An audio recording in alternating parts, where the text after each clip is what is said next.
burning up gasoline.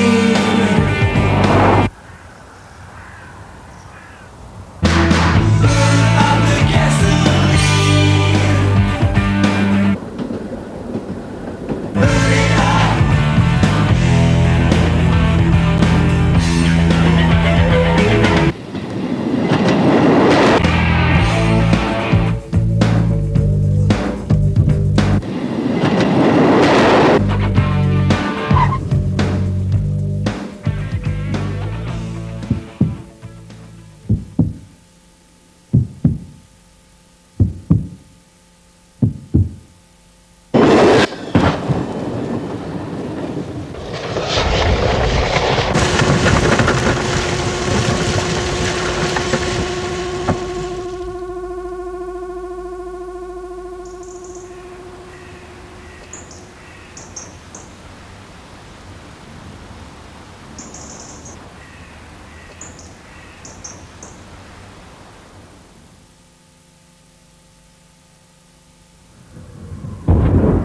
In the year beginning April 1992, 10 people were killed at level crossings in Great Britain. 42 were injured. There was no railway equipment failure in these incidents.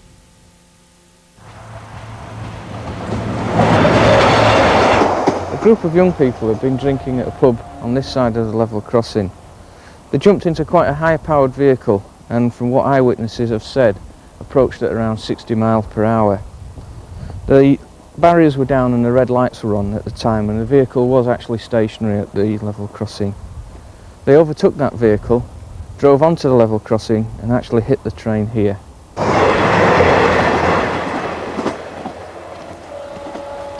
Because of the speed of the car and the speed of the train, it was dragged along the track before being catapulted over these near-side running lines here and eventually ending up at the top of the embankment. When I arrived at the scene, there were 4 bodies still in the car. 2 of them were alive and the front 2 passengers were dead. After a search, another body was found at the bottom of the embankment. Obviously I had multiple injuries, quite severe concussion. I've got a very vague memory of being I was in hospital for 1 week. I've got one very vague memory of being in hospital, more just a flash in my mind when I was actually told that Marie and Louise had been killed.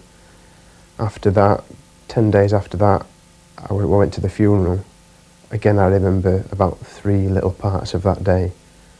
My memory came back, I would say, in full about 3 weeks after the accident. I would say it has saddened and shocked and created a feeling and a situation which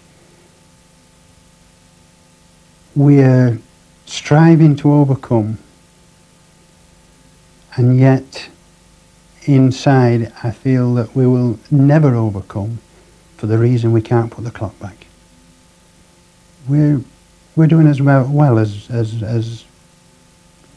most people would do, but because we can't change things, because it's irrevocable what has happened, we'll never ever be the same again.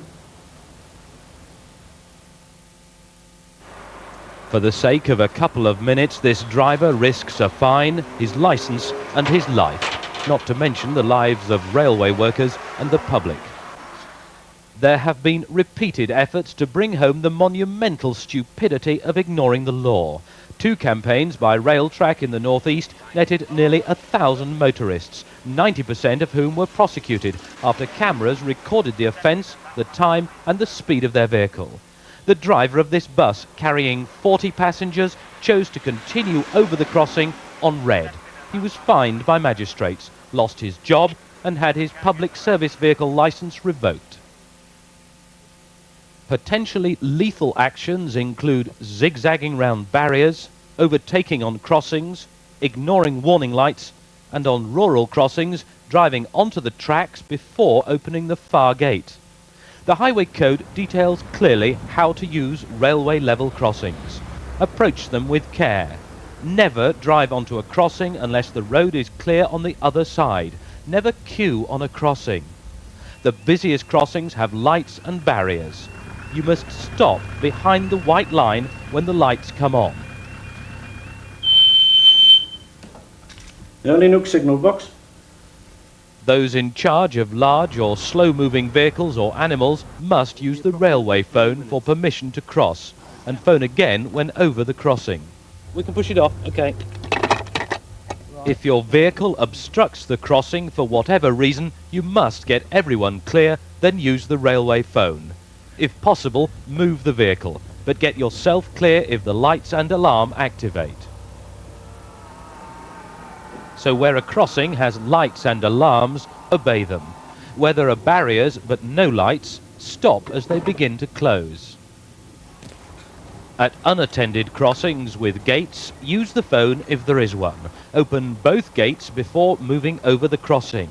Tell the signal operator you are clear and close the gates. At open crossings with no phone, gates, barriers, attendant or traffic lights, look both ways, listen, then cross without delay. Whatever type of crossing, act sensibly within the law. Where relevant, read instruction signs, obey lights and barriers, and use the railway telephone. Thinking back to that day when I thought that could have been the end of it, like I wouldn't have had my little son now. 70 mile an hour, I was come through East Bolton Station. I could see in the distance a vehicle waiting to cross the crossing about 2 mile up ahead. As I slowly approached this crossing, the vehicle began to move out in front of me. I thought, oh no, he's not going to come. He can't be possibly going to come out in front of us. So I blew the horn and he kept crossing. So I applied the brakes, and from then you're just helpless watching. I think I hit him at about 35 mile an hour. Took the back end clean off, and I stopped about 200 yards down the track.